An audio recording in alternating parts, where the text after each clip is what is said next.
বেশি আমরা কস্টিং নিয়ে আলোচনা করেছিলাম না? আহ, বিভিন্ন কস্টিং জিনিসটা কি, কস্টিং এর সাথে ম্যানেজমেন্ট অ্যাকাউন্টিং এর পার্থক্য কি, এবং আমরা বিভিন্ন ধরনের কস্ট নিয়ে আলোচনা করেছিলাম। আজকে আমরা আমরা প্রোডাক্টের কস্টটা কিভাবে নির্ধারণ করব এটা নিয়ে আমরা আলোচনা করব। আমরা আজকে absorption costing and marginal costing নিয়ে আলোচনা করব। আচ্ছা ভাইয়া, এর আগে আমাদেরকে একটু আইডিয়া হুম। দিলে ভালো হইতো যে আসলে আহ, এখানে ইয়াটা অ্যাসেসমেন্টটা কিভাবে হবে, আচ্ছা, পরীক্ষাগুলি কিভাবে হবে। হ্যাঁ, এই জন্য যে কোর্সের একটা যদি ওভারঅল একটা জি জি, আইডিয়া দিয়ে নিতেন, তাহলে আমাদের এটা ক্যাপচার করতে আচ্ছা সুবিধা হইতো। আচ্ছা। আপনাদের তো বলে বলা বলে দেওয়া হয়েছে যে আপনাদের এমসিকিউ বেসড এক্সাম হবে, হ্যাঁ? জি, আপনাদের মনির ভাই একটু বলবেন কি না যে এদের পরীক্ষা সিস্টেমটা কেমন হবে না হবে? পরীক্ষাটা ওই যে এই যেটা সিএম এর জন্য এবিপি জি তে ওয়েব সাইডে অপশন থাকবে এক্সামের, ওখানে এমসিকিউ টাইপের কোশ্চেন থাকবে। ওটা কোশ্চেন 100-র মধ্যে হবে, বেশি না। এটা দুইটা সেট হইতে পারে, এবি সেট হইতে পারে অথবা একটা সেট হইতে পারে, বাট এমসিকিউ টাইপের কোশ্চেন যেটা আপনি যে পড়াচ্ছেন এই সেশন গুলোর ভিতরেই কোশ্চেন গুলো ওখানে অ্যাভেলেবল, তারা কমন পাবে। তো আর বাকি আপনি এখান থেকে একটা এক্সাম নেবেন, যেটা ওই তাদের যে জি জি বাংলাদেশের পার্টে, আর অ্যাসাইনমেন্ট থাকবে। এই হলো টোটাল ওভারঅল। জি। মানে আনকমন কিছু থাকবে না, আমাদের এখানে যে ক্লাসগুলো হবে আনকমন কিছু থাকবে না, এটা একটু সবাইকে একটু কনফার্ম করে রাখি। জি, ঠিক আছে ভাইয়া, থ্যাংক ইউ, থ্যাংক ইউ। ওই যে আগে আসলে কোর্সে সবার পর নিশ্চয়ই পরীক্ষার আগে একটা আইডিয়া দেওয়া হবে যে কি প্যাটার্ন হবে, বা একটু কোনো মডেল টেস্ট যদি হয় আরো ভালো হয়। আচ্ছা, আপনাদের জি জি, এই জিনিসগুলো আইডিয়াটা দেওয়া হবে, সমস্যা নেই। আচ্ছা, আমরা ক্লাস নোটগুলো একটু বের করি, হ্যাঁ?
ঠিক আছে। আচ্ছা, ক্লাস নোটটা কি দেখতে পাচ্ছেন?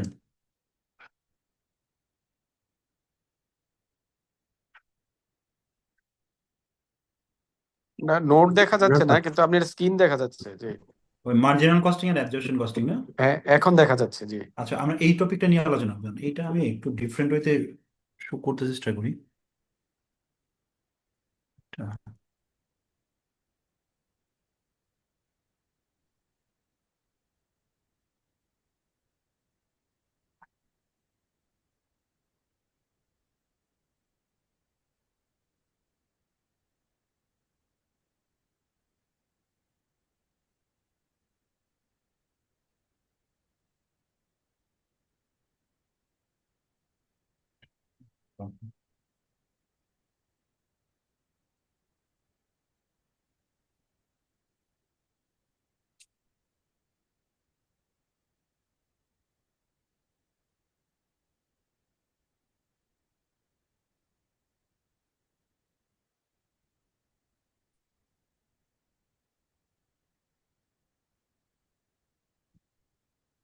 আচ্ছা, আপনাদের সাথে একটা বই কিন্তু শেয়ার করা হয়েছে, এটা হলো পারফরমেন্স ম্যানেজমেন্ট, এটা এসএসসি এর একটা টেক্সট। আমরা দুই একটা বই বা বইগুলো শেয়ার করবো, এই বই থেকে আমরা কিছু কিছু কনসেপ্ট আলোচনা করবো, বা আমাদের ক্লাসের যে কনসেপ্ট গুলো এই কনসেপ্টগুলো কিছু টপিক আমরা বই থেকে আলোচনা করবো। হ্যাঁ, আচ্ছা, আজকে আমরা ডিফারেন্ট টাইপস অফ কস্টিং নিয়ে আলোচনা করবো। আজকে আমরা marginal costing and absorption costing নিয়ে আলোচনা করব। আর এর বাইরে যে আমাদের কস্টিং রয়েছে, life cycle costing, job costing, batch costing, এগুলো আমরা নেক্সট ক্লাসে আলোচনা করবো। আচ্ছা, absorption costing and marginal costing. Imrul ভাই, জি, আপনি এবিসি কস্টিং এর শেয়ার করবেন না? এবিসি কস্টিংটা ভাই নেক্সট ক্লাসে আলোচনা করবো আরিফ ভাই, আজকে না। মানে আর আমি একটা একটা রিকোয়েস্ট করতে পারি। জি, বলেন। আপনি যে ক্লাসগুলো নেন, ওইটা লেকচার শিট গুলো কি বৃহস্পতিবার দিয়ে দেওয়া যায়? আচ্ছা আরিফ ভাই, আমি তাহলে চেষ্টা করবো প্রিন্ট দিয়ে করে দেওয়ার নিয়ে জন্য, যে কারণ বাসায় আমাদেরকে বসে তো একটু একটু রেডি প্র্যাকটিস করতে দেখা হচ্ছে যায়। তো, মানে আপনাদেরকে কাস্টমাইজ করে দিতে হচ্ছে, ঠিক আছে, রেডি করে দিতে হচ্ছে। কারণ আজকে মোটামুটি ফুল রাশ ছিলাম, বুঝছেন। আচ্ছা, ঠিক আছে, মার্জিন তাই। আচ্ছা, আমরা আজকে marginal costing and absorption costing নিয়ে আলোচনা করবো। আচ্ছা, marginal costing and absorption costing এর ক্ষেত্রে মানে আমরা যে জিনিসটা করি যে একটা ইউনিটে আমরা কস্ট নির্ধারণ করি, হ্যাঁ, এবং একটা ইউনিটের ইনভেন্টরি ভ্যালু কত হবে এটাও আমরা নির্ধারণ করি। আমাদের এখানে দুইটা টপিক, একটা হলো কস্ট পার ইউনিট আর একটা হলো ক্যালকুলেশন অফ প্রফিট। আমরা এই দুটো জিনিস নিয়ে আলোচনা করব। এটা হলো কস্ট পার ইউনিট দেখবো, যে আমরা মার্জিনাল কস্টিং এর ক্ষেত্রে কস্ট পার ইউনিট কিভাবে ক্যালকুলেট করি, আর অ্যাবজর্পশন কস্টিং এর ক্ষেত্রে কস্ট পার ইউনিটটা কিভাবে ক্যালকুলেট করি, এবং আমরা প্রফিটটা কিভাবে ডিটারমাইন করবো, এই দুটো টপিক নিয়ে আমরা আলোচনা করবো।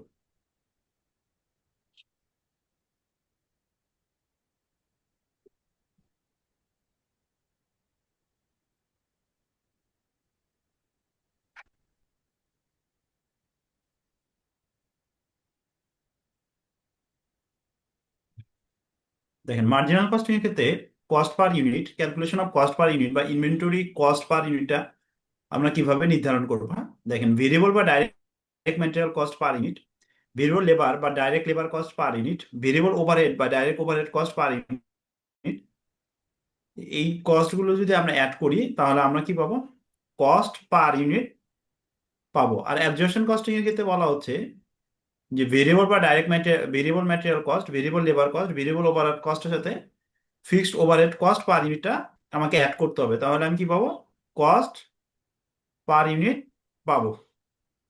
বুঝতে পেরেছি কিনা? কস্ট পার ইউনিটটা আমরা কিভাবে ক্যালকুলেট করবো, বুঝতে পেরেছি? আচ্ছা, না বোঝা যাচ্ছে, হ্যাঁ বোঝা যাচ্ছে এটা। আচ্ছা, আচ্ছা, আমরা এটা সংক্ষেপে বলতে পারি কি, যে মার্জিনাল কস্টিং এর ক্ষেত্রে cost per unit is equal to কি, মার্জিনাল কস্টিং এর ক্ষেত্রে কস্ট পার ইউনিট আমরা বলতে পারি যে টোটাল ভেরিয়েবল প্রোডাকশন কস্টটাই হলো cost per unit. Marginal costing এর ক্ষেত্রে কস্ট পার ইউনিটটা কিভাবে ডিটারমাইন হবে, টোটাল ভেরিয়েবল প্রোডাকশন কস্টটাকে আমরা বলতে পারি কি, কস্ট পার মার্জিনাল। ইউনিট। আচ্ছা, এখন টোটাল ভেরিয়েবল প্রোডাকশন কস্ট কোনগুলো, টোটাল ভেরিয়েবল প্রোডাকশন কস্ট বলতে বোঝানো হচ্ছে variable material cost per unit, variable labour cost per unit and variable overhead cost per unit. এই কস্টগুলো যদি আমরা অ্যাড করি তাহলে আমরা variable production cost per unit পাবো। আর এই ভেরিয়েবল প্রোডাকশন কস্ট পার ইউনিটটাই কি, marginal cost per unit in case of marginal costing. আচ্ছা, এই কনসেপ্টগুলো মার্জিনাল কস্টিং, অ্যাবজর্পশন কস্টিং, এই এই কনসেপ্টগুলোর মেইন কনসেপ্টগুলো কনসেপ্টগুলোতে বলা হচ্ছে যে আমি একটা প্রোডাক্টের কস্ট পার ইউনিট কিভাবে নির্ধারণ করব। এখন আপনি চাইলে মার্জিনাল কস্টিং এর উপর বেস করে কস্ট পার ইউনিট নির্ধারণ করতে পারেন, অথবা চাইলে অ্যাবজর্পশন কস্টিং এর উপর বেস করে আপনার প্রোডাক্টের কস্ট পার ইউনিট নির্ধারণ করতে পারেন। এর বাইরেও আমাদের বিভিন্ন কস্টিং এর মেথড আছে, যেমন লাইফ সাইকেল কস্টিং আছে, আমরা এটা আলোচনা করব। টার্গেট কস্টিং আছে, আমরা আলোচনা করবো। আচ্ছা, তাহলে cost per unit under MC is equal to variable production cost per unit, cost per unit under AC is equal to variable production cost per unit plus fixed production cost per unit. অর্থাৎ variable production cost পার ইউনিটের সাথে যদি আমরা fixed production cost per unit যোগ করি তাহলে আমরা কি পাবো, কস্ট পার ইউনিট পাবো। আচ্ছা, আমরা কন্ট্রিবিউশন পার ইউনিট, এই এই ফর্মুলাটা আমরা অনেকে জানি। কন্ট্রিবিউশন পার ইউনিটের ফর্মুলা কি, selling price per unit minus variable cost per unit. Selling price per unit minus variable cost per unit, এটা বলা হচ্ছে পার ইউনিট। আচ্ছা, আমরা এই পর্যন্ত তো ক্লিয়ার না? আমরা দেখেন কিছু এক্সাম্পল দেখবো। হ্যালো জি, স্যার, মাহফুজ ভাই। একটা কোয়েশ্চেন করতাম স্যার। আচ্ছা স্যার, জি, ওভারহেড দ্বারা মূলত কি বোঝায় জিনিসটা? ওভারহেড বলি না আচ্ছা, আমরা, ওভারহেড ওভারহেড, বলতে যেমন এখানে ফিক্সড দেখেন, ওভারহেড বলি, হ্যাঁ ভেরিয়েবল। ফিক্সড, আচ্ছা ভেরিয়েবল ওভারহেড বলতে যেটা মিন করা হচ্ছে যে একটা প্রোডাক্ট তৈরি করার ক্ষেত্রে যদি insignificant quantity of material use করা হয়, তখন এটাকে বলা হচ্ছে ভেরিয়েবল ওভারহেড। তখন এটাকে বলা হচ্ছে ভেরিয়েবল ওভারহেড। যেমন আপনি একটা টেবিল তৈরি করার ক্ষেত্রে টেবিলের মেইন এলিমেন্ট হলো উড, কাঠ হলো মেইন জি এলিমেন্ট। এর বাইরেও কিন্তু কিছু এলিমেন্ট আছে, যেমন আপনার পেরেক জাতীয় লাগে, গাম লাগে, জি। এগুলোকে বলা হচ্ছে ভেরিয়েবল ওভারহেড। আচ্ছা, বুঝতে পারছি কিনা? দিস আর কল তাহলে স্যার ভেরিয়েবল ওভারহেডটি ওভারহেড। দ্বারা স্যার কি নির্ধারণ করতেছে? ওভারহেডটি দ্বারা এই শব্দটি দ্বারা কি বোঝাতে আচ্ছা, চাচ্ছে স্যার? ওভারহেড বলতে এক্সপেন্স উপরিব্যয় মিন যেটা করা বলি হয়, আমরা, মানে আপনার উপরিব্যয় যদি যেটা বুঝি। জি জি বুঝতে পারছি। আর ডিকশনারিতে যদি দেখেন যে ওভারহেড মিনিংটা কি, স্যার দেখবেন যে উপরিব্যয় এক্সপেন্সও পাবেন। উপরিব্যয় জিনিসটা দ্বারা কি বোঝায় স্যার? কোনটা? মানে ওভারহেড মানে উপরিব্যয় বোঝায় স্যার? না, এটা ভাই আপনার চেষ্টা করবেন কি ইংলিশ টু ইংলিশ ওয়ার্ড জানতে চেষ্টা করবেন, দেখবেন যে এটা ভালো। বুঝছেন? ও ইংলিশ টু ইংলিশ ওয়ার্ড মানে ভেরিয়েবল ওয়ার্ড বলতে ভেরিয়েবল এক্সপেন্সকে মিন করা হয়। আচ্ছা, বা আচ্ছা ভেরিয়েবল ওভারহেড বলতে কি বোঝেন? আপনার যদি ডিকশনারিতে সার্চ দেন বা গুগলে সার্চ দেন, এটা সবচেয়ে বেস্ট অপশন হয়। বুঝছেন? যদি বাংলা আচ্ছা। মিনিং দেখেন না, তাহলে আপনি অ্যাপ্রোপ্রিয়েট অনেক কিছু দিবে না। আচ্ছা, ও, ফিক্সড ওভারহেড জিনিসগুলো কোনগুলো? যেমন ফিক্সড ওভারহেড বলতে বোঝানো হচ্ছে কি যে আপনার ফ্যাক্টরি রিলেটেড যাবতীয় যা খরচ আছে, এগুলো ফিক্সড ওভারহেড বলা হয়। আমার টেবিলটা তো কোনো একটা ফ্যাক্টরিতে তৈরি করা হয়েছে বা কোনো একটা কারখানায় এটা তৈরি করা হয়েছে, তাহলে ফ্যাক্টরি রিলেটেড যাবতীয় খরচগুলো আমার কোথায় আসবে? ফিক্সড ওভারহেড হিসেবে বিবেচিত হবে। আচ্ছা, আমরা এই পর্যন্ত ক্লিয়ার তো না? আচ্ছা, ধরেন মার্জিনাল কস্টিং এর ক্ষেত্রে কস্ট পার ইউনিট কি হবে? Variable production cost per unit. আর অ্যাবজর্পশন কস্টিং এর ক্ষেত্রে কস্ট পার ইউনিট কি হবে?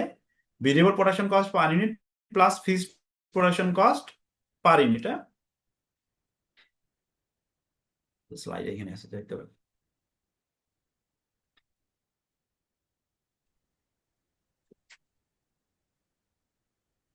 দেখেন এই জায়গায় বলা আছে, in a marginal costing system only variable production costs are included in the valuation of units. Marginal costing এর ক্ষেত্রে মার্জিনাল কস্টিং পদ্ধতিতে কি করা হচ্ছে?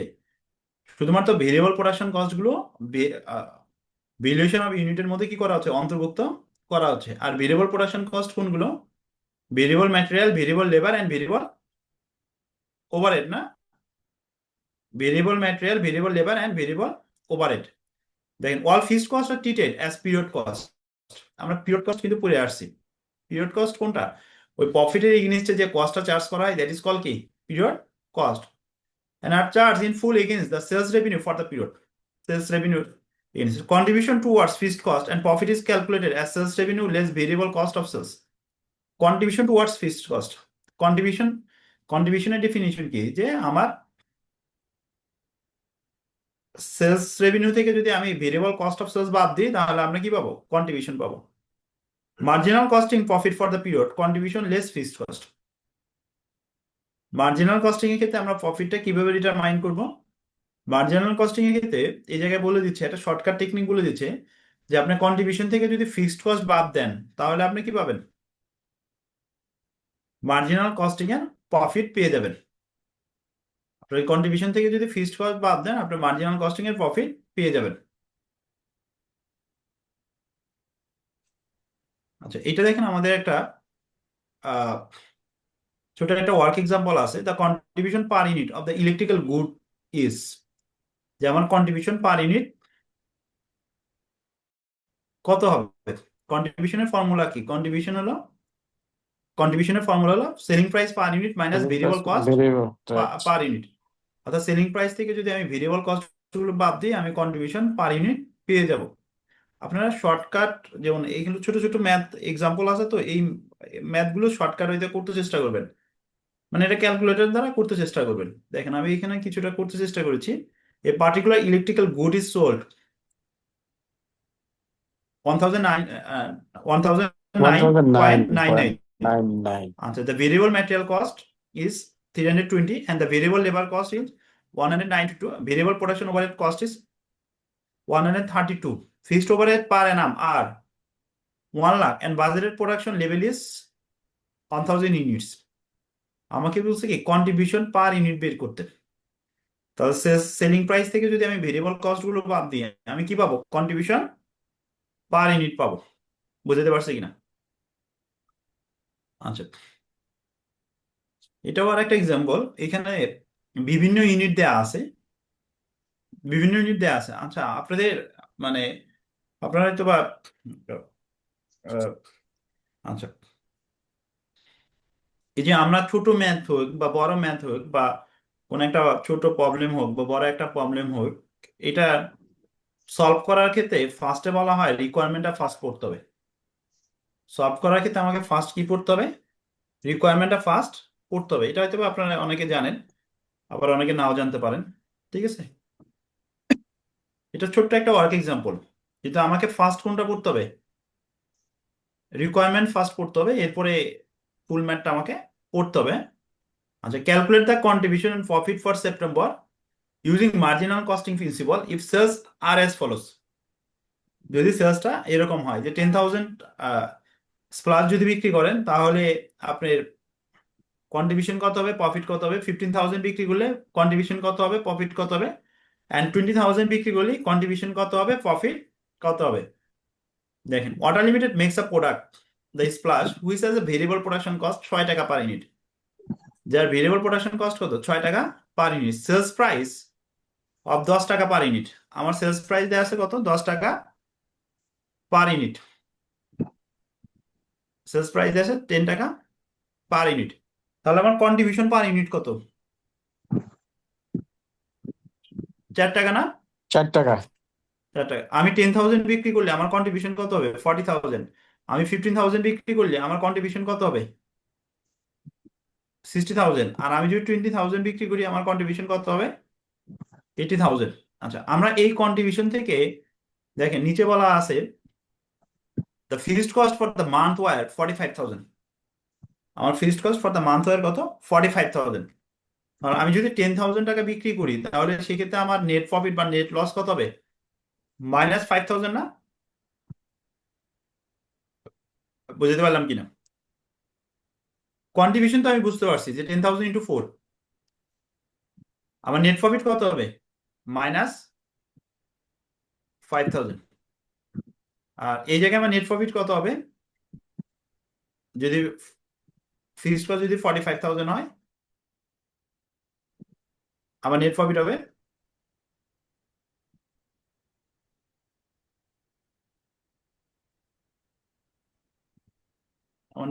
কত? 15,000 টাকা।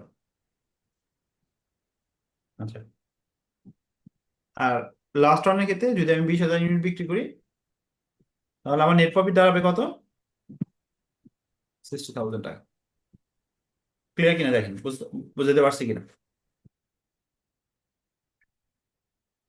বুঝতে পারছি কিনা আপনাদেরকে? দেখ,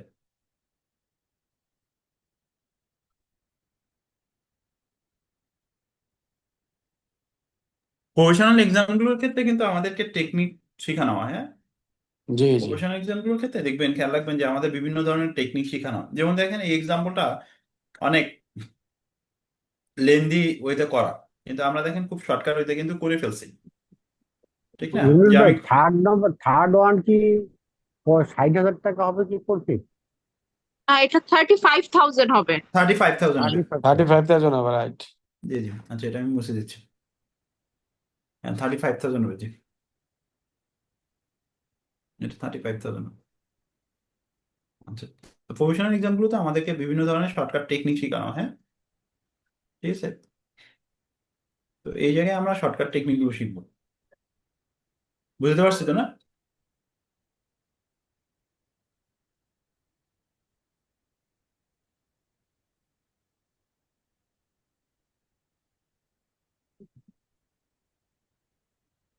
আচ্ছা, মার্জিনাল কস্টিং প্রিন্সিপাল। আমরা দেখেন এই ওয়ার্ক এক্সাম্পল যদি পড়ি, calculate the profit in April 2021। আমাকে এখানে প্রফিট ক্যালকুলেট করতে বলছে। আমরা রিকোয়ারমেন্ট ফার্স্ট করে নিব, যে আমাকে কি ক্যালকুলেট করতে বলছে? প্রফিট ক্যালকুলেট করতে বলছে। Then Plumber PLC makes two products, the loo and wash. Information relating to each of these products for April 2021 as follows. Open inventory আমার নীল। আমার প্রোডাকশন হলো 15,000 ইউনিট, 6,000 ইউনিট। আমার সেলস কত? 10,000। আর হলো 5,000। 5,000 না? 10,000 5,000। আচ্ছা, আমরা কস্ট অফ সেলস, আমরা যদি লুর ক্ষেত্রে কস্ট অফ সেলস বের করি, কত ইউনিটের কস্ট অফ সেলস ক্যালকুলেট করব? আমি বিক্রি করছি কত, 10,000 ইউনিট না?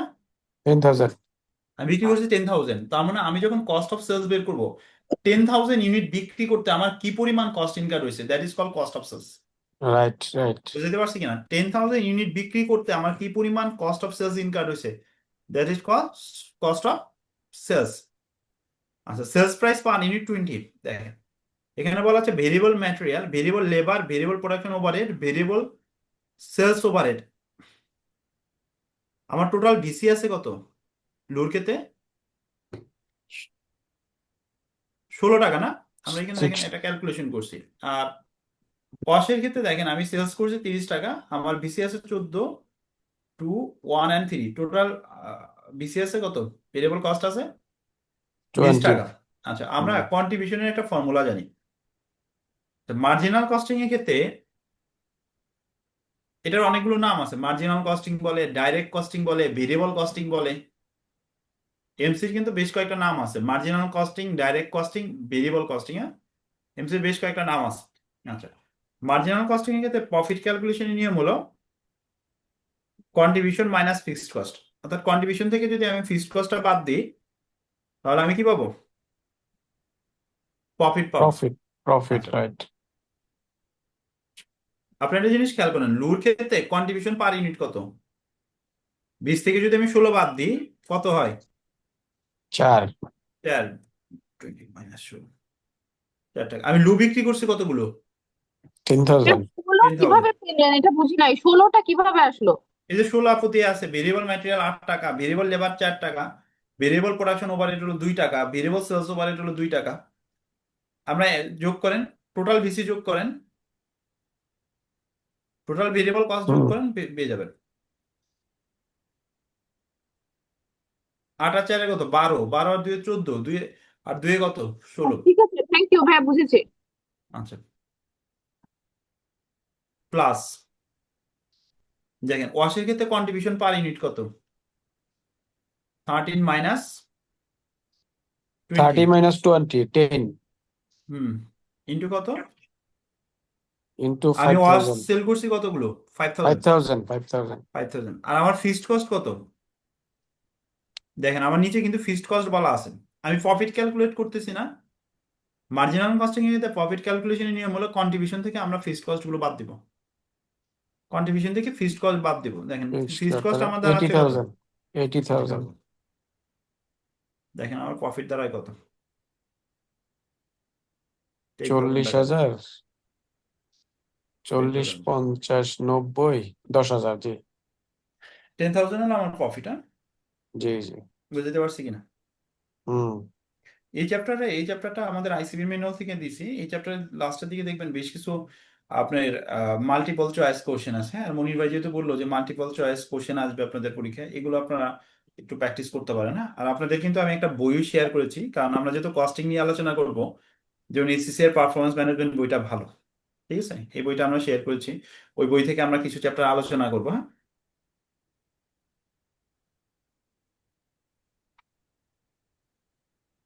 আচ্ছা, marginal costing and absorption costing compared.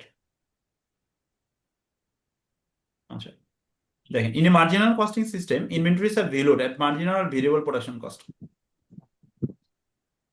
Marginal costing সিস্টেমে আমরা যে একটা স্লাইড দেখাইলাম না, এই স্লাইডের পড়াগুলোই কিন্তু বলতেছে যে মার্জিনাল কস্টিং এর সিস্টেমে কি বলা হচ্ছে, যে কস্ট পার ইউনিট বা ইনভেন্টরি কস্ট পার ইউনিট কোনটা আসবে, variable cost variable production cost গুলো আসবে। রাইট ভেরিয়েবল কস্ট বলতে ভেরিয়েবল প্রোডাকশন কস্ট গুলো আসবে। আর অ্যাবজর্পশন কস্টিং এর ক্ষেত্রে variable production cost plus fixed production cost গুলো আসবে। অ্যাবজর্পশন কস্টিং এর ক্ষেত্রে কি আসবে, variable production cost plus fixed production cost আসবে। দেখেন এখানে তাই বলছে, in marginal costing system inventories are valued at marginal or variable production cost. Marginal or variable production cost.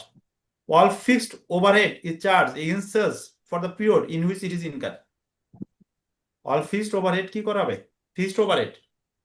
ওই যে ফিক্সড ওভারহেড এক ভাইয়া বলতেছিল যে ওভারহেড বলতে কি বোঝানো হয়, ওভারহেডের সিনোনিমাস অফ কিন্তু আমরা এক্সপেন্সও পাবেন। ওভারহেডের সিনোনিমাস ওয়ার্ডও আপনি কি পাবেন? এক্সপেন্স পাবেন। আচ্ছা, এখানে কিছু ছোট ছোট কনসেপ্ট আছে। কনসেপ্টগুলো কি আপনার আন্ডারস্ট্যান্ডিং এর জন্য ইম্পর্টেন্ট। যেমন ফিক্সড কস্ট, আমরা যদি বলি না ফিক্সড কস্ট, এই ফিক্সড কস্ট কিন্তু দুই ধরনের। একটা হলো ফিক্সড প্রোডাকশন কস্ট, একটা হলো fixed administration selling and distribution cost. Fixed cost হলো কি দুই ধরনের। আন্ডারস্ট্যান্ডিং এর সুবিধার্থে বলা হচ্ছে ফিক্সড কস্ট হলো টু টাইপস। কিছু পয়েন্ট লিখে রাখতে পারেন, টু টাইপস। একটাকে বলা হচ্ছে ফিক্সড প্রোডাকশন কস্ট,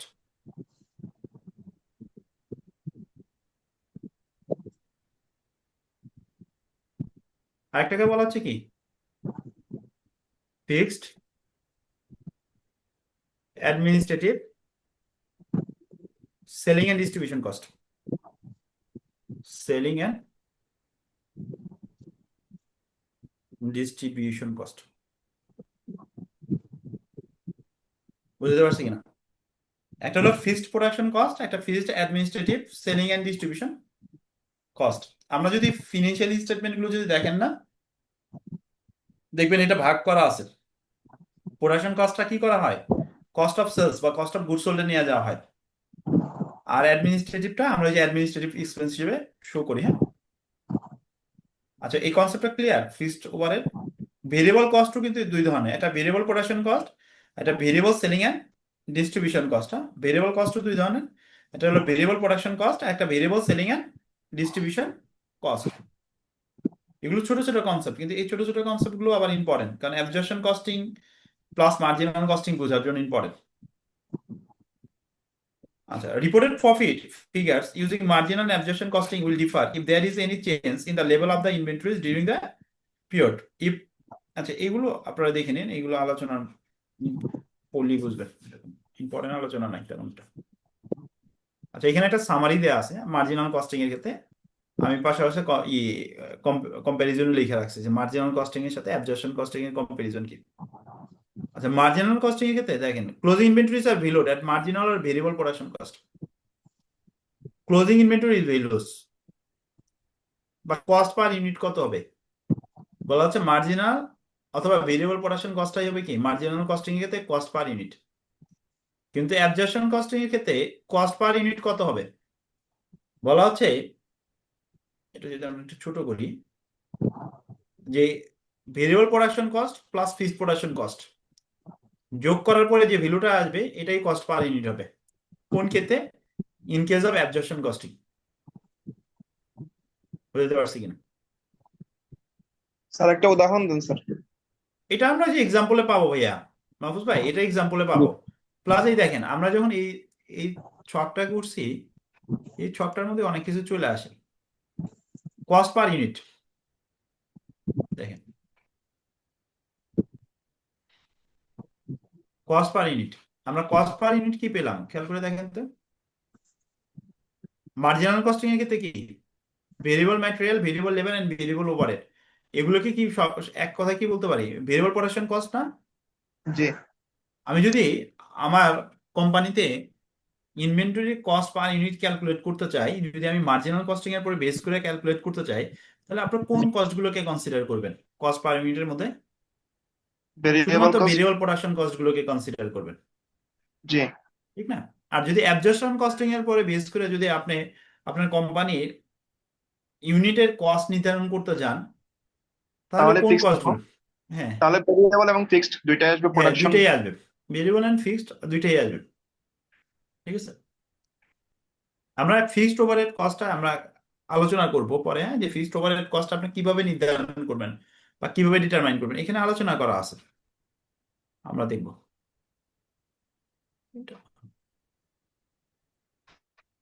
আচ্ছা,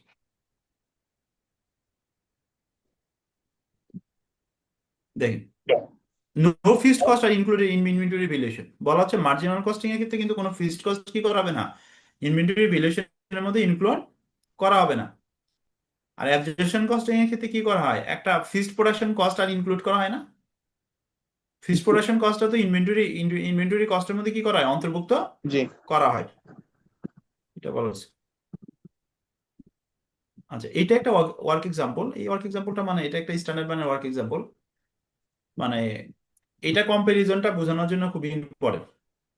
বা ওই যে আপনি যে একটা এক্সাম্পল চাইলেন না, এই এক্সাম্পলটাও এখানে চলে আসবে, বুঝছেন?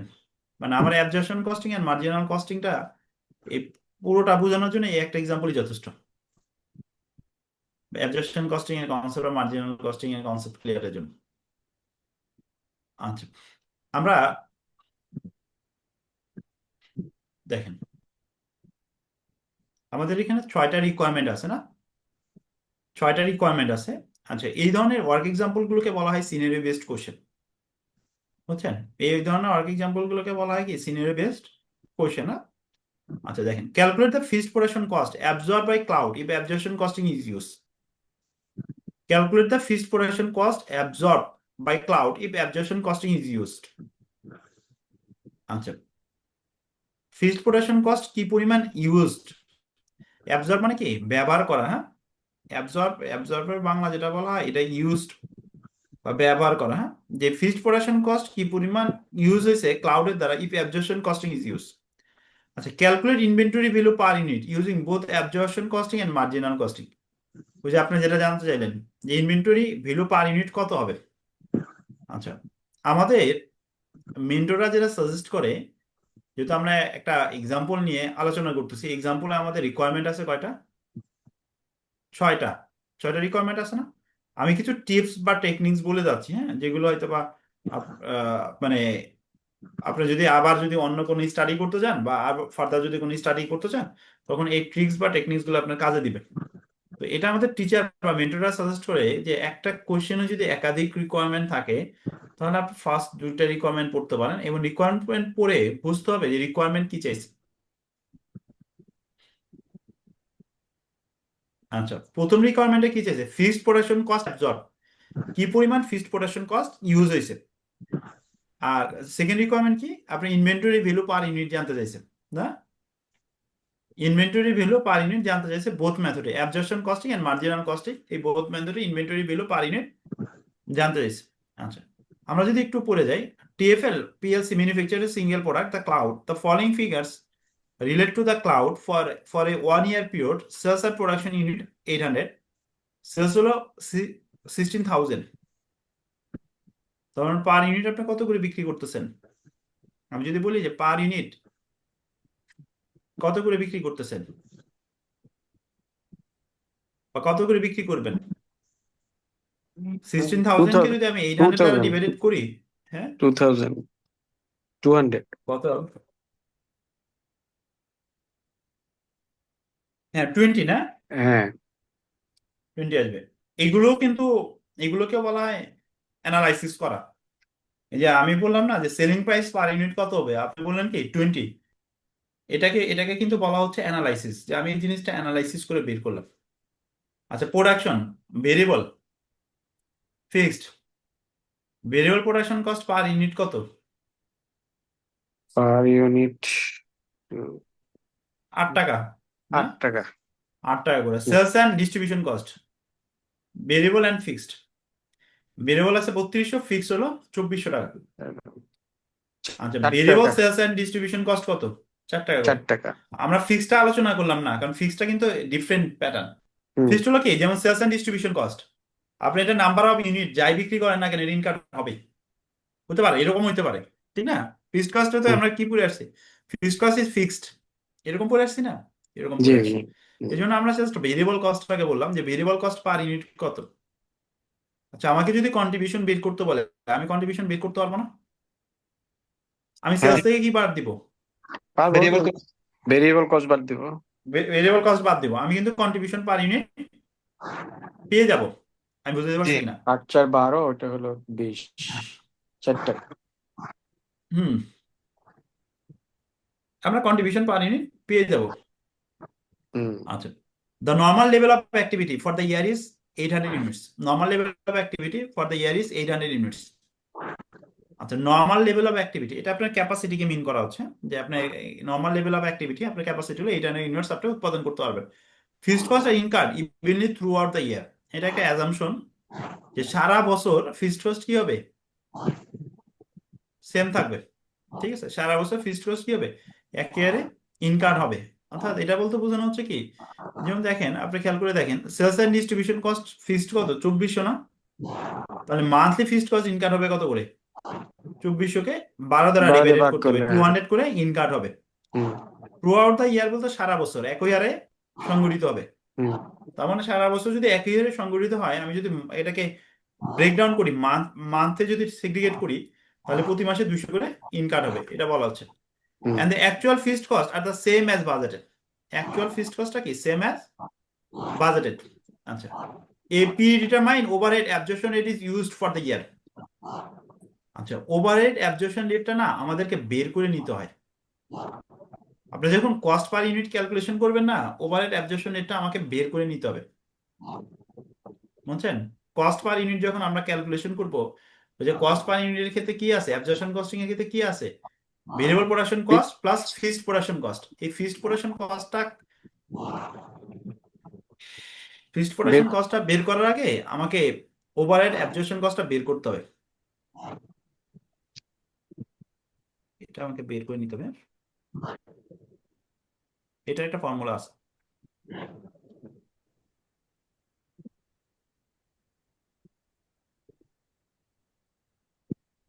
আচ্ছা, এই ওভারহেড অ্যাবজর্পশন রেট ক্যালকুলেট করার ওয়ে আছে 6টা।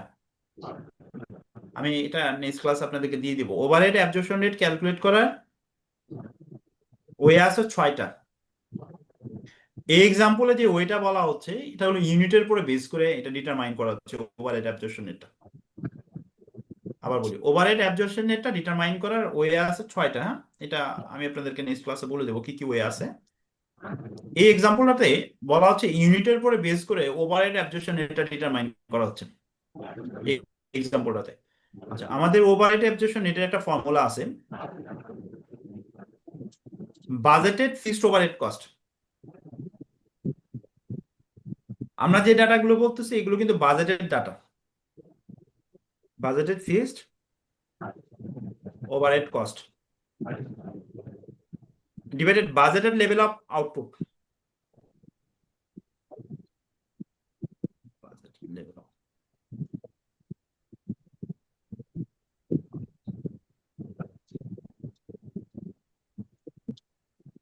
এটা বলা হয় আচ্ছা, বাজেটেড ফিক্সড ওভারহেড কস্ট আপনি আরো নিতে পারেন, ফিক্সড প্রোডাকশন ওভারহেড কস্ট, সব ওভারহেড না, budgeted fixed production overhead cost divided budgeted level of output. এখানে বলে নর্মাল লেভেল অফ অ্যাক্টিভিটি। এটা একটা ফর্মুলা, এই ফর্মুলাটা আপনাকে মনে রাখতে হবে।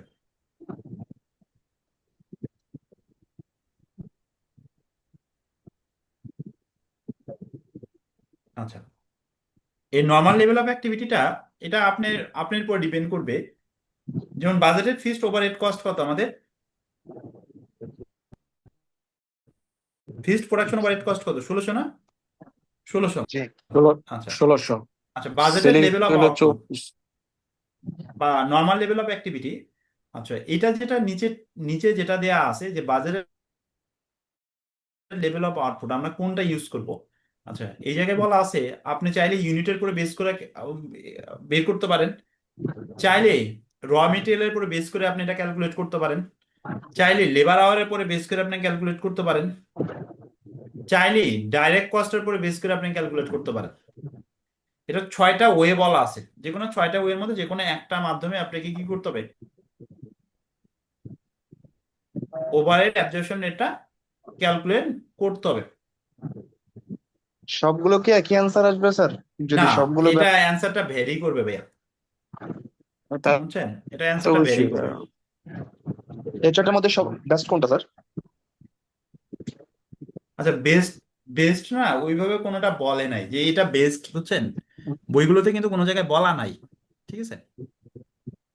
এটা আপনার উপর ডিপেন্ড করবে। আপনি ইউনিটের উপরে বেস করে করতে পারেন, র মেটেরিয়ালের উপরে বেস করে করতে পারেন, আওয়ারের উপরে বেস করে করতে পারেন। এই বেসটা আপনার উপর ডিপেন্ড করবে, কিন্তু বেস্ট কিন্তু কোনোটা বলে নাই যে এইটা বেস্ট। হ্যাঁ, এভাবে বলা নেই ভাই। বাজেট লেভেল আউটপুট বা নর্মাল লেভেল অফ অ্যাক্টিভিটি। হ্যাঁ, এইটা তাহলে আমাদের ওভারহেড অ্যাবজর্পশন রেট কত কত দাঁড়াচ্ছে? 2 আচ্ছা, আমরা ইউনিটকে বেস ধরে নিছি না, ইউনিটকে বেস ধরে নিছি, তাহলে এটা 2 পার ইউনিট হবে, বুঝছেন? আমরা যদি র মেটেরিয়ালকে বেস করে নিতাম, র মেটেরিয়াল আমরা মেজার করি কিসে? কেজিতে। র মেটেরিয়াল আমরা মেজার করি কিসে? কেজিতে না? জি কেজিতে। আচ্ছা, তো কেজিতে যদি আমরা মেজার করি তাহলে এখানে আসতো কি, মানে 2 কেজি, 2 কেজি, জি এখানে তো পার ইউনিট আছে, 2 টাকা পার ইউনিট। আচ্ছা, আর এখানে আছে 2 কেজি পার, 2 কেজি পার ইউনিট, ঠিক আছে? এখন প্রতি কেজির মূল্য কত? এটা 2 কেজি পার ইউনিট ইন্টু প্রাইসটা হতো আমার হলো ফিক্সড ওভারহেড কস্ট। আমি বুঝতে পারছি কিনা? হুম আমার ফিক্সড ওভারহেড, আমার ফিক্সড ওভারহেড কস্ট দাঁড়াচ্ছে কত? 2। এ পর্যন্ত ক্লিয়ার এটা?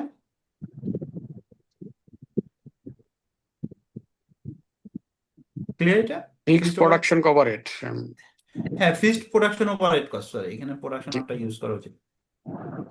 Fixed production overhead cost, production overhead cost. আচ্ছা, এটাকে সংক্ষেপে ওএআরও বলে, এফওএআরও বলে, হ্যাঁ। এই যে আমরা ওভারহেড অ্যাবজর্পশন যেটা বের করলাম না, এটাকে সংক্ষেপে কিন্তু ওএআরও বলা হয়, হ্যাঁ। কিছু মানে শর্ট টার্ম ইউজ করা হয়। ওভারহেড অ্যাবজর্পশন নেট, এটা ওএআর বলে। ফিক্সড ওভারহেড অ্যাবজর্পশন নেট, এফওএআরও বলে। এগুলো শর্ট টার্ম ইউজ করা হয় কিছু কিছু ক্ষেত্রে। আচ্ছা আচ্ছা, আমরা ফুল ম্যাথটা পড়ি নাই, হ্যাঁ, এখানে আরো কিছু পয়েন্ট আছে। আচ্ছা, there were no inventories of cloud at the beginning of the year. আবার beginning of the year এ কোনো ইনভেন্টরি ছিল না। In the first quarter 220 units were produced and 160 units sold. আমাকে ফার্স্ট কোয়ার্টারে কতগুলো ইউনিটস প্রডিউস করছে? 220 ইউনিট। আচ্ছা, আর বিক্রি করছেন কত? 160 ইউনিট।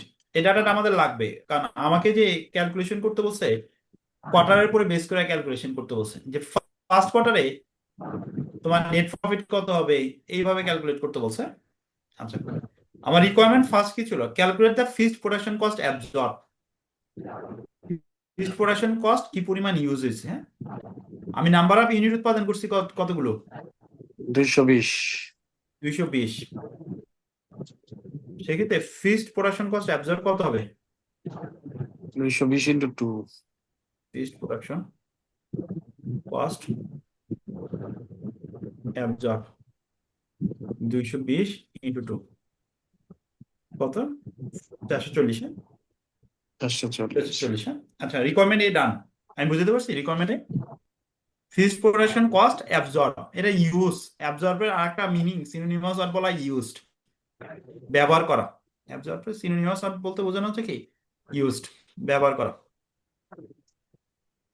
আচ্ছা, এ নাম্বার রিকোয়ারমেন্ট তো ডান না? Calculate the inventory value per unit using both absorption costing and marginal costing. আপনাকে ইনভেন্টরি ভ্যালু পার ইউনিট বের করতে বলছে। আচ্ছা, এই নাম্বার রিকোয়ারমেন্ট আমি একটু মুছে দিলাম, হ্যাঁ, আপনাদের দেখতে সুবিধা দেবেন। আচ্ছা, মার্জিনাল কস্টিং এর ক্ষেত্রে inventory value per unit is equal to কি হবে? মার্জিনাল কস্টিং এর ক্ষেত্রে inventory value per unit is equal to variable cost, all variable cost. Monir ভাই, অনেক স্টুডেন্ট জয়েন করছে তো আমাদের ক্লাসেরই, নাকি ক্লাসের বাইরেও আছে? না, ক্লাসেরই তো মনে হয় সব, না? আচ্ছা, ঠিক আছে। Variable production cost, marginal costing এর ক্ষেত্রে কস্ট পার ইউনিট কি হবে? ভেরিয়েবল প্রোডাকশন কস্ট না? Variable production, right. হ্যাঁ, ভেরিয়েবল প্রোডাকশন কস্ট। তাহলে এমসি এর ক্ষেত্রে variable production cost, variable production cost কত? আপনারা কিন্তু বলছিলেন না আমাকে, হ্যাঁ, যে ভেরিয়েবল প্রোডাকশন কস্ট কত হবে? Variable production cost 6400 812 800। ঠিক আছে কিনা দেখেন। আমার ভেরিয়েবল প্রোডাকশন কস্ট কত? 6400। কত ইউনিটের জন্য? 800 ইউনিটের জন্য। তাহলে 1 ইউনিটের জন্য variable production cost per unit কত? 8 না? 8 টাকা। ঠিক। আচ্ছা, অ্যাবজর্পশন কস্টিং এর ক্ষেত্রে কস্ট পার ইউনিট কি হবে? Variable production cost per unit plus fixed production cost per unit না? জি অ্যাবজর্পশন কস্টিং এর ক্ষেত্রে কস্ট পার ইউনিট কি হবে variable production cost per unit plus fixed production cost জি পার ইউনিট। তো variable production cost per unit কত 8 টাকা আর fixed production cost per unit কত আমরা বের করছি কিন্তু 2 টাকা 2 2 টাকা। টাকা তো এসির ক্ষেত্রে কত হবে 8 প্লাস 2 ইজিক্যাল টু কত 10। তে ক্লিয়ার 2 নাম্বার কমেন্টটা। আচ্ছা দেখেন সি নাম্বার বলছে ক্যালকুলেট আন্ডার বা ওভার অ্যাবজর্পশন অফ ওভারহেড। ওভারহেডটা বেশি অ্যাবজর্ব হয়েছে নাকি কম অ্যাবজর্ব হয়েছে সি নাম্বারটা। আচ্ছা আমাদের এই কোশ্চেনে বলা আছে যে ফিক্সড কস্টটা সারা বছর একই হারে কি হবে ইনকার হবে। ফিক্সড কস্টটা সারা বছর একই হারে কি হবে ইনকার হবে ইনকার হবে। আচ্ছা আমাদের ফিক্সড প্রোডাকশন কস্ট কত 1600। আমরা ডি নাম্বার রিকোয়ারমেন্টে চলে গেছি আমাদের ফিক্সড প্রোডাকশন কস্ট হলো 1600। অবশ্যই তাহলে আমাদের কোয়ার্টারে ফিক্সড প্রোডাকশন কস্ট হওয়া উচিত কত 400 না। জি আমরা যদি 1600 কে যদি কোয়ার্টারে সেগ্রিগেট করি পার কোয়ার্টারে ফিক্সড প্রোডাকশন কস্ট ইনকার হওয়ার কথা কত 400। কিন্তু ফিক্সড প্রোডাকশন কস্ট ইনকার হয়েছে কত 440। ফিক্সড প্রোডাকশন কস্ট ইনকার হয়েছে কত 440। এই 440 কিভাবে আসছে আমরা ডিউরিং দ্য পিরিয়ডে নাম্বার অফ ইউনিট উৎপাদন করছি কত 220 টাকা। 220 এখন প্রত্যেকটা fixed production cost per unit কত 2 টাকা করে। 2 টাকা হ্যাঁ তাহলে এখানে কি ফিক্সড প্রোডাকশন কস্টটা ইউজ বেশি হয়েছে না ওভারহেডটা ইউজ বেশি হয়েছে না। বেশি হয়েছে জি কতটুকু ইউজ বেশি হয়েছে 40 টাকা 40 টাকা। Over absorption of overhead.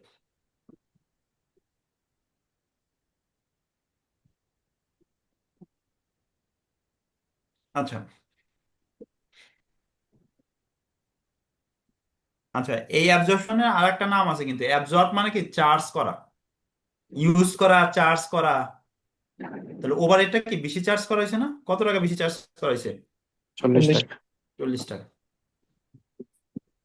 এই 40 টাকার অ্যাডজাস্টমেন্ট কিন্তু আমরা দিব কখন দিব ওই কস্ট অফ সেলস ক্যালকুলেশনের সময় এই 40 টাকার অ্যাডজাস্টমেন্ট আমাকে দিয়ে নিতে হবে বুঝতে পারছি। কস্ট অফ সেলস যখন আমরা ক্যালকুলেট করব তখন এই 40 টাকার অ্যাডজাস্টমেন্ট আমাকে দিয়ে নিতে হবে। কস্ট অফ সেলস আমি যদি কস্ট অফ সেলস যদি 440 টাকা চার্জ করি তাহলে 40 টাকা বেশি চার্জ করা হবে না। এই জন্য 40 টাকা আমাকে কস্ট অফ সেলস এর ক্যালকুলেশনের ক্ষেত্রে ওইটা আমাকে মাইনাস করে দেখাইতে হবে ওভার অ্যাবজর্পশনটা। হ্যাঁ আচ্ছা এই পর্যন্ত ক্লিয়ার তো না সি নাম্বার রিকোয়ারমেন্ট ক্লিয়ার। আচ্ছা ডি নাম্বার বলতেছে calculate the profit using absorption costing calculate the profit using marginal costing. আমরা ডি আর ই নিয়ে আলোচনা করব। আচ্ছা মার্জিনাল কস্টিং এর প্রফিটটা আমরা আগে বের করে নিই হ্যাঁ যে মার্জিনাল কস্টিং এর ক্ষেত্রে প্রফিট পার ইউনিট কত হবে। মার্জিনাল কস্টিং এর ক্ষেত্রে ফর্মুলা কি সেলস থেকে আমি ভেরিয়েবল কস্ট বাদ দিব না সেলস থেকে আমি কি বাদ দিব ভেরিয়েবল কস্ট বাদ দিব আমি পাবো কি কন্ট্রিবিউশন। কন্ট্রিবিউশন থেকে আমি ফিক্সড কস্ট বাদ দিব আমি পাবো কি প্রফিট। প্রফিট দেখেন এটার মনে হয় শর্টকাট ফর্মুলা মনে এখানে লেখা আছে যে আমরা শর্টকাট ওইতে কিভাবে বের করব।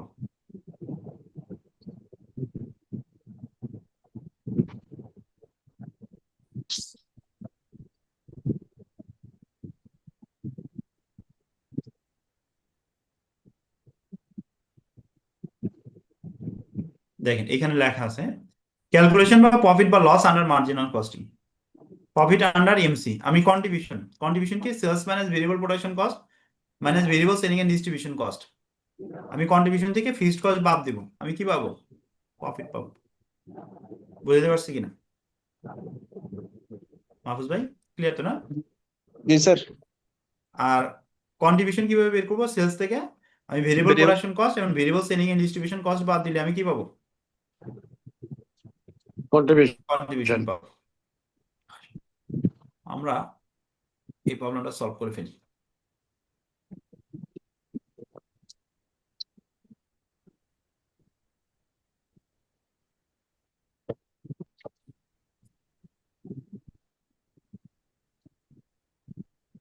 আমরা কতগুলো ইউনিট বিক্রি করছি? 160টা। 160। 160 ইন্টু 20 তো বুঝতে পারছেন, এটা আপনারা ক্যালকুলেট করে বের করে দিয়েছিলাম না? আপনারা বলছিলেন কিন্তু। আচ্ছা, fixed production cost, fixed production cost per unit কত বলেন তো দেখি? 8 টাকা না? জি ইন্টু 8, 160 8 ইন্টু টাকা, 8 হ্যাঁ। হুম। মাইনাস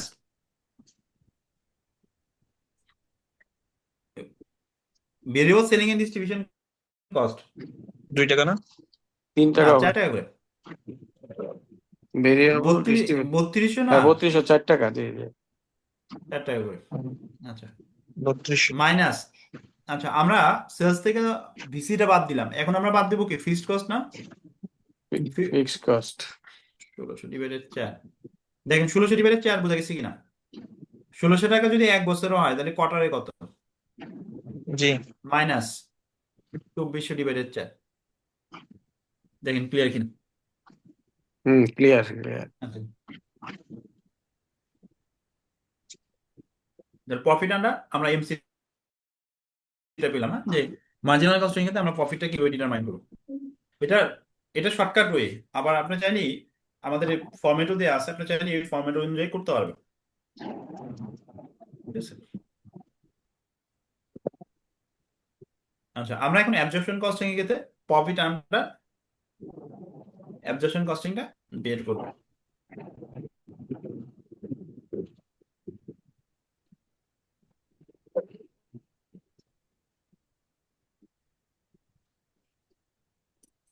আচ্ছা,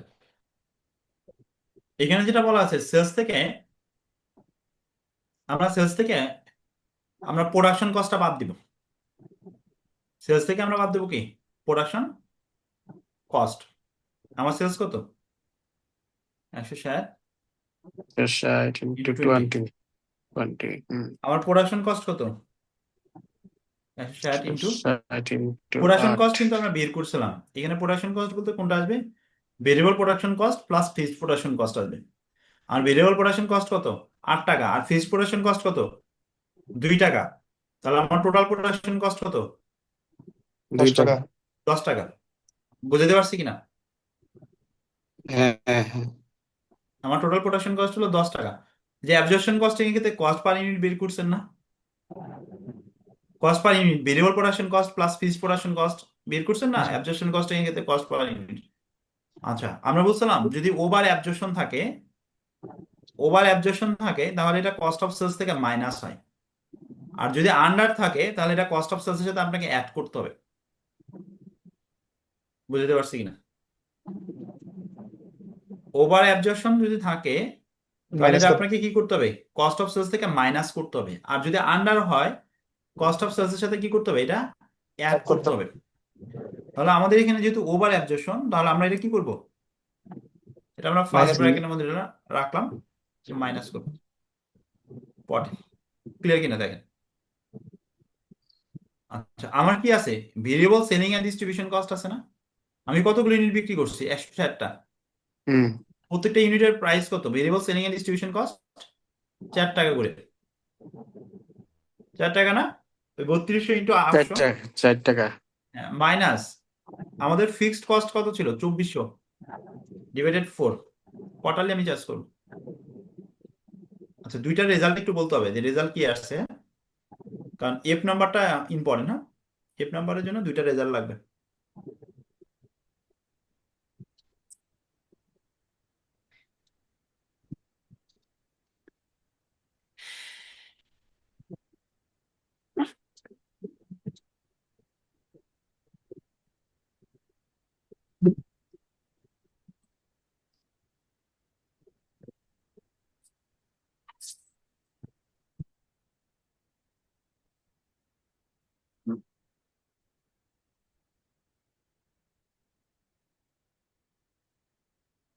প্রথমটা দেখেন 280 কিনা, 280 কিনা।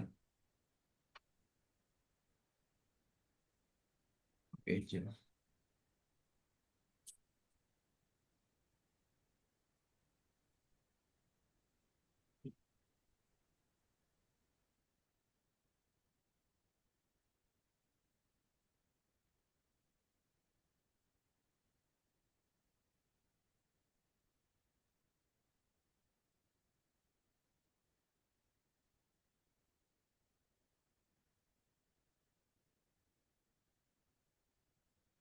পরেরটা অ্যান্সার আসবে 400। করতে পারছেন? এই জিনিসগুলো যদি আপনি এক্সেলে করেন, আমি যেভাবে লিখছি না এভাবে লিখে যাতে ইন্টার দিলি রেজাল্ট চলে আসবে। আর সাইন্টিফিক ক্যালকুলেটর যদি করেন আপনাকে, আমি যেভাবে লিখছি এভাবে তুললেই হবে, অটোমেটিকলি চলে আসবে।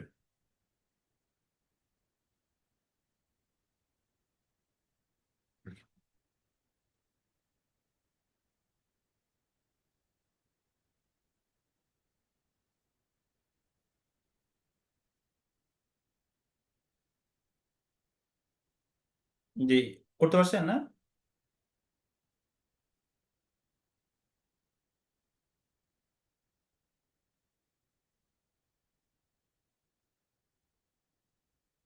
আচ্ছা, আমাদের দুইটা মেথডের মধ্যে প্রফিট ডিফারেন্স কতটুকু? আমরা যদি প্রফিট ডিফারেন্সটা বের করি, আমাদের দুইটা মেথডের মধ্যে প্রফিট ডিফারেন্স কতটুকু? 400 মাইনাস 280। প্রফিট ডিফারেন্স হলো 120। দেখেন আমাদের দুইটা মেথডের মধ্যে প্রফিট ডিফারেন্স দাঁড়াচ্ছে কত? 120। 120 দাঁড়াচ্ছে। ক্লিয়ার কিনা? আচ্ছা, এই প্রফিট ডিফারেন্সটা দেখেন আমাদের অ্যাবজর্পশন কস্টিং এর ক্ষেত্রে কিন্তু প্রফিট বেশি মার্জিনাল কস্টিং এর তুলনায়। হ্যাঁ, অ্যাবজর্পশন কস্টিং এ কি প্রফিট বেশি না মার্জিনাল কস্টিং এর তুলনায়? আচ্ছা, এর রিজনটা কি? এর রিজনটা নিচে আলোচনা করা আছে। বলা হচ্ছে যে আপনি যদি ইনভেন্টরি, আমাদের তো ইনভেন্টরি দুই ধরনের, একটা ওপেন ইনভেন্টরি, একটা হলো ক্লোজিং ইনভেন্টরি। আপনার যদি ক্লোজিং ইনভেন্টরি যদি ওপেন ইনভেন্টরি চেয়ে বেশি হয়ে থাকে, absorption costing will give higher profit. কনসেপ্টটা এরকম। এই যে প্রফিট যে 120 টাকা ডিফারেন্স, এটা রিজনটা কি? বলা হচ্ছে closing inventory, if closing inventory is greater than opening inventory,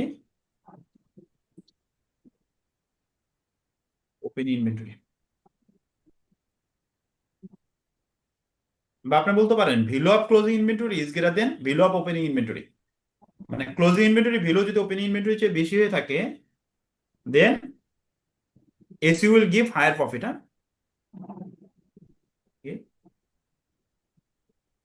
higher profit.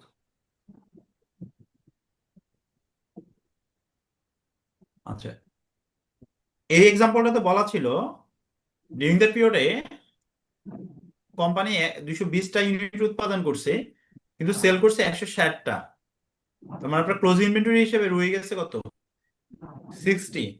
এবং কোশ্চেনে কিন্তু আরো বলা ছিল কোনো ওপেনিং ইনভেন্টরি ছিল না। কোশ্চেনে কিন্তু বলা ছিল কি কোনো ওপেনিং ইনভেন্টরি ছিল না। তার মানে আমার ক্লোজিং ইনভেন্টরি ছিল না। ক্লোজিং ইনভেন্টরি ছিল কতগুলো? 60 ইউনিটস। তার মানে ক্লোজিং ইনভেন্টরি কি গ্রেটার দেন ওপেনিং ইনভেন্টরি। আচ্ছা, আরেকটা point, if opening inventory is greater then closing inventory, মানে আমার ওপেনিং ইনভেন্টরি যদি বড় হয় ক্লোজিং ইনভেন্টরির তুলনায়, তাহলে marginal costing will give higher profit. MC will give higher profit.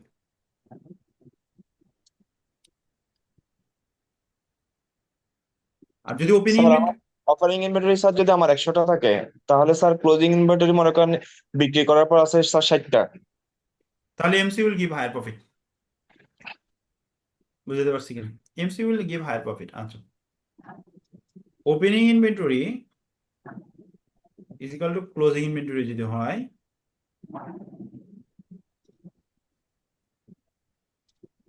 Sorry, AC will give same profit like MC।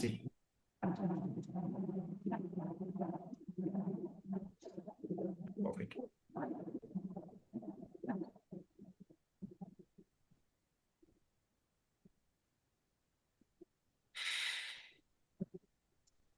এই পয়েন্টগুলো important না? আচ্ছা আচ্ছা, আমরা উপরে দেখেন প্রফিট ডিফারেন্স পেয়েছি কত? 120 না? আমরা প্রফিট ডিফারেন্স পেয়েছি কত? 120। এই প্রফিট ডিফারেন্স বের করার একটা ফর্মুলা আছে, changes in inventory units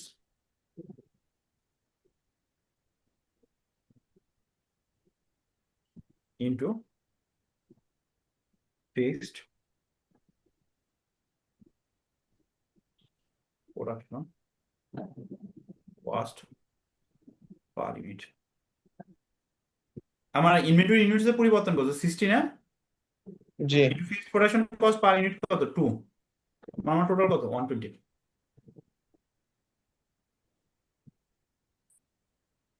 দেখেন ক্লিয়ার কিনা পয়েন্ট।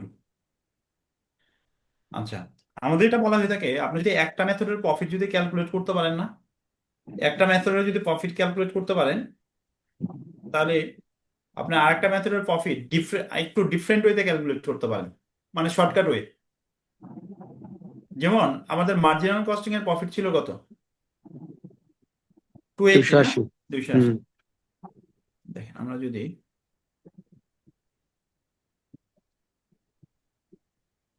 প্রফিট আন্ডার এসি যদি বের করি,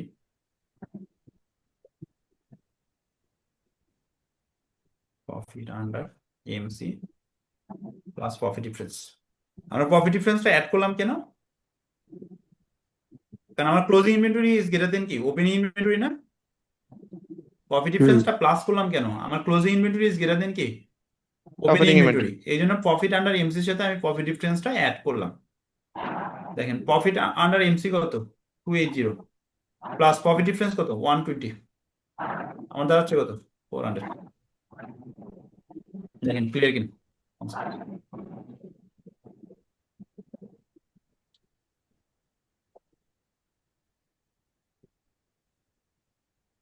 এই চ্যাপ্টারটা একটু বেসিক লেভেলে পড়ানো হয়, তো এই জন্য আপনাদের যে বইটা দেওয়া হয়েছে ওই বইটাতে মার্জিনাল কস্টিং অ্যাবজর্পশন কস্টিং নিয়ে ইনডেপথে আলোচনা নাই। হ্যাঁ, এটা একটা বেসিক লেভেলের কনসেপ্ট ধরা হয় কস্টিং এর ক্ষেত্রে।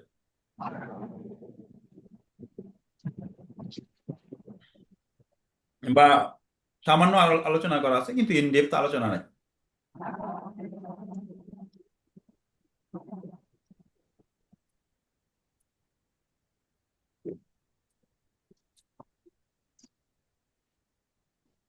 নজরুল ভাই গাড়ি বের করেন, বের করেন মকটা এখানে আছে, পানি দিয়া।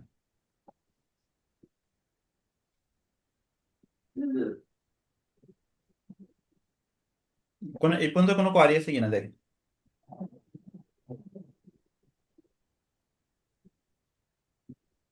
ক্লাসটা কিন্তু ইন্টারেস্টিং, কারণ এখানে অনেক ম্যাথমেটিক্যাল টার্ম গুলো ইনভলভ আছে এবং এটা বুঝতে পারলে খুব ইজি, মানে খুব সহজে আপনারা করতে পারবেন। স্যার এটা কি ক্লাস রেকর্ড হয়েছে স্যার? মাহফুজ ভাই এটা মনে হয় রেকর্ড হয়েছে, মনির ভাই একটু মনির ভাইয়ের সাথে একটু শেয়ার করেন তো, রেকর্ড হওয়ার কথা। স্যার এটা কয়েকবার রিভিশন দিতে হবে স্যার। না এটা একটু, এটা রিভিশন মানে কি, একটু একবার যদি রিপিট শুনেন না আপনার, আমার মনে হয় হয়ে যাবে মাহফুজ ভাই। কঠিন কিছু সাপোজ না কিন্তু, মানে কনসেপ্ট গুলো মানে দেখবেন সহজ আছে। আচ্ছা, আমি অ্যাকচুয়ালি স্টুডেন্টদেরকে একটু কম পড়াই বুঝছেন, কিন্তু ওই কোর কনসেপ্টটা দিতে চেষ্টা করি। বুঝতে পারছেন কিনা? আমি স্টুডেন্টদেরকে খুব বেশি জিনিস পড়াই না ভালোভাবে, কারণ আমি মোটামুটি যেখানে ক্লাস নিই না কেন ওই কোর কনসেপ্ট গুলো দিতে চেষ্টা করি। কারণ আমি অ্যাবজর্পশন কস্টিং মার্জিনাল কস্টিং অনেক অনেক পড়াইতে পারি বা অনেক কিছু আমরা আলোচনা করতে পারি, কিন্তু মেইন আলোচনা যেতটুকু এতটুকু এতটুকু কিন্তু আমি করে ফেলছি। আচ্ছা,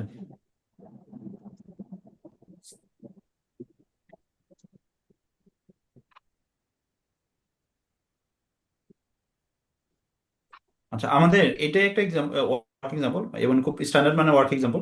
আচ্ছা আমি যেভাবে করে দিলাম এটাই শর্টকাট ওয়ে। হ্যাঁ, আচ্ছা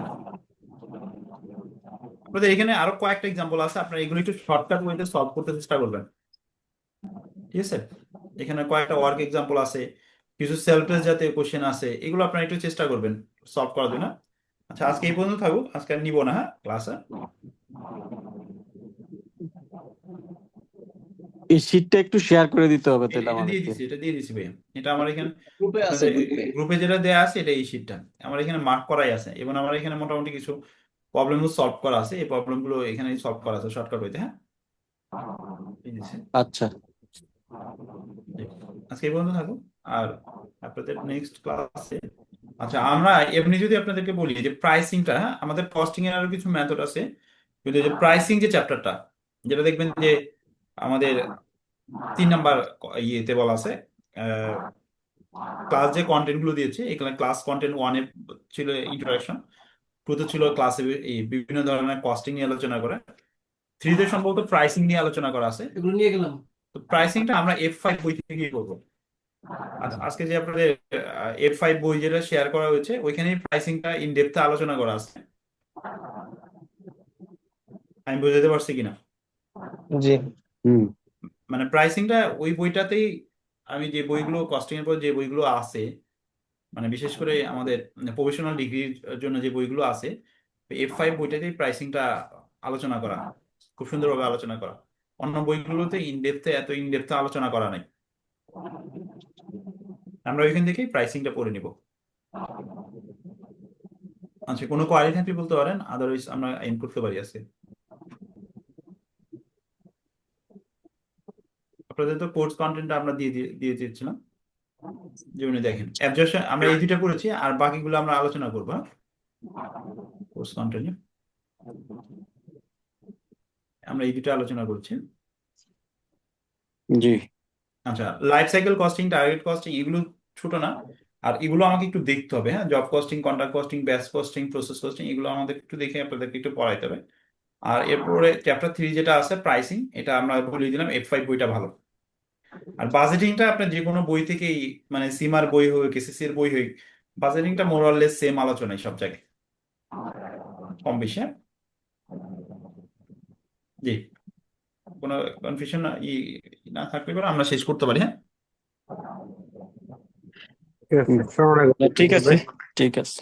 জি, আসসালামু আলাইকুম। জি। মনির ভাই, আমরা আজকে এই পর্যন্ত রাখি। হ্যাঁ? হ্যাঁ ঠিক আছে। মনির ভাই, হুম, রেকর্ডিং আছে, এটা পাবেন, অসুবিধা নেই। আচ্ছা, থ্যাংক ইউ।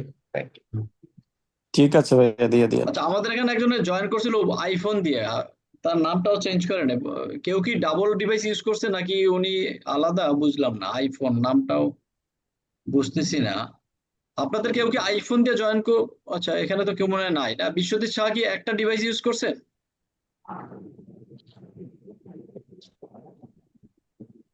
ভাইয়া আমি তো এনামুল হক, আমি তো আইফোন ইউজ করছি, কিন্তু নাম ইউজ করছি। আপনি আইফোন আর আলাদা ইউজ করছেন, দুইটা ডিভাইস?